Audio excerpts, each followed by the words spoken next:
حضرت فاطمہ زہرا سلام اللہ علیہا ایک عرش نشین کامل انسان کی مثال ہیں۔ رہبر معظم فرماتے ہیں کہ اگر ہم حضرت زہرا سلام اللہ علیہا کے فضائل گننا چاہیں تو اس کی کوئی حد نہیں۔ اگر ایک جملے میں اس عظیم ہستی کا تعارف کروانا ہو تو کہنا پڑے گا کہ وہ ایک عرشی انسان ہیں، ایک کامل انسان جسے باقی معصومین علیہ السلام انسان تو ہیں مگر اہل عرش ہیں۔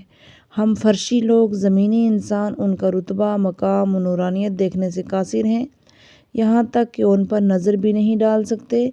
جیسے انسان سورج کے سامنے اس کی طرف براہ راست نہیں دیکھ سکتا۔ حضرت فاطمہ زہرا سلام اللہ علیہا زندگی کے ہر پہلو میں ایک عرشی وجود ہیں، عبادت، خشوع میں، شب بیداری میں، مناجات، دعاؤں میں اور دوسروں کے لیے دعائیں کرنے میں وہ جو کہ معارف الہی اور معنویات میں ڈوبی ہوئی ہیں، زمین اور انسانوں سے بھی غافل نہیں۔